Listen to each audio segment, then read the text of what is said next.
Hello అండి. ఈరోజు నా కేసు ఒకటి వచ్చిందండి. షోల్డర్ డిస్లొకేషన్ అంటే జాయింట్ అనేది పక్కకు పోయింది. జస్ట్ అబ్బాయి షటిల్ ఆడుతూ ఉంటే జాయింట్ పక్కకు పోయింది ఫస్ట్ టైము.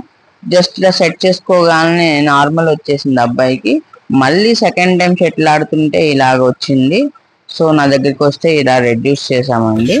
ఇది ఎందుకు అవుతుంది అంటే అండి, జాయింట్ పక్కన ఉన్న కండరాలు లూజ్ గా ఉండటం వల్ల కానీ దేని వల్ల అవ్వచ్చు.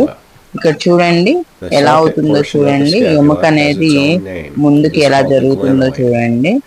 సేమ్ ఇలాగే జరుగుతుంది స్పోర్ట్స్ ఆడే వాళ్ళల్లో, అలాగే ఎక్కువ హార్డ్ వర్క్ చేసే వాళ్ళల్లో, ఎక్కువ వెయిట్స్ లిఫ్ట్ చేసే వాళ్ళల్లో ఇలా ముందుకు జారుతుందండి. వస్తారు ఇలా రిపీటెడ్ గా అయ్యే వాళ్ళు కూడా ఉంటారండి. అలా రిపీటెడ్ గా అవ్వకుండా ఉండాలంటే దానికి కొన్ని కేర్ తీసుకోవాలండి.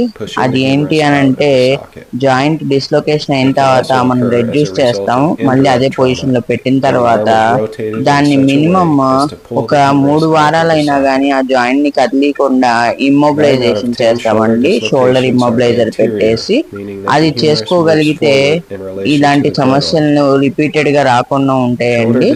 సో ఈ కేర్ తీసుకోవాల్సిందిగా కోరుతున్నాను స్పోర్ట్స్ పర్సన్ వాళ్ళందరూ. దాంతో పాటు జాయింట్ స్టెబిలైజ్ అవ్వటానికి ఫిజియోథెరపీ కూడా చాలా ఇంపార్టెంట్ అండి. అది కూడా చేసుకోవాల్సి వస్తుంది.